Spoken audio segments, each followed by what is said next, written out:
With this video, I want to begin a series on integration by parts. Integration by parts is most commonly used to find the integral of a product of two functions. Not exclusively, and there are some very powerful uses of integration by parts that don't involve products.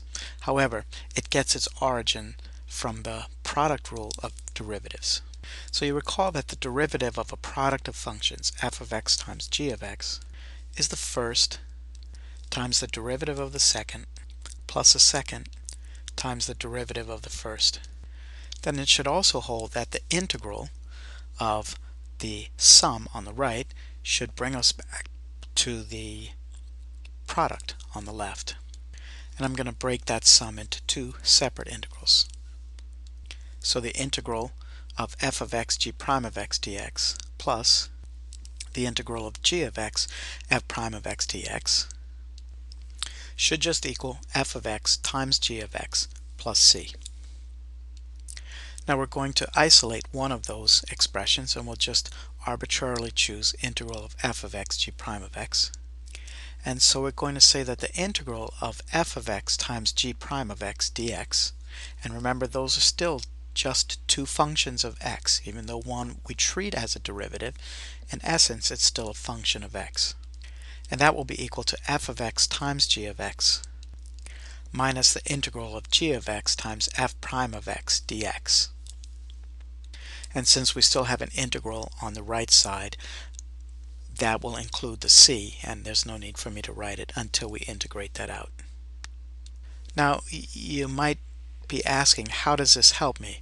Well, we have an integral on the left side that is a product of two functions of x, and we can transform that into another integral that might be easier for us to integrate. It's similar to what we do with u substitution. We transform an integral into an easier to integrate integral.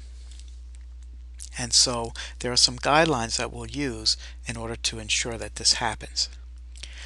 But basically you can see a connection between the first function that is on the left and the integral that is on the right. So the f of x, if we were to take the differential of that, we would get f prime of x dx. So what we're looking for is a function of the two functions, which one has a derivative that is simpler than itself. And if we can find that, and there is a strategy that we'll use to find that, then we'll transform the f of x into an f prime of x dx. Similarly, if we have one of the functions that is easily integrable, then we can go from g prime of x dx, the integral of which would just be g of x. And so we can transform the product into a simpler function that might be more easily integrated. And so that's what we're going to do.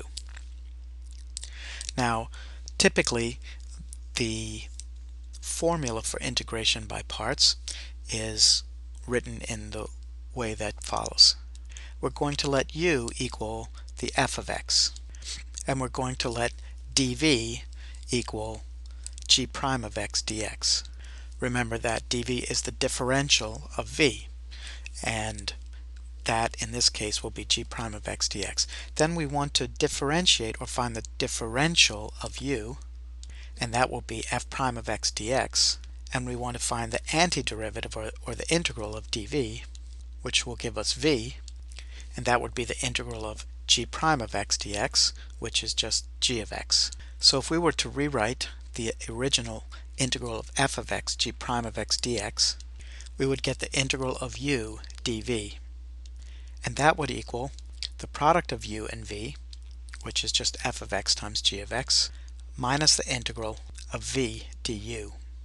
And if we select the correct functions to be u and dv, then integral of v du will be easier to integrate than the original integral u dv. Now there are two ways that we can do this, or two different acronyms, and we will use these for the choice of u. We will choose u in the order of logarithmic, inverse trig, exponential, and trigonometric, and the p refers to polynomial.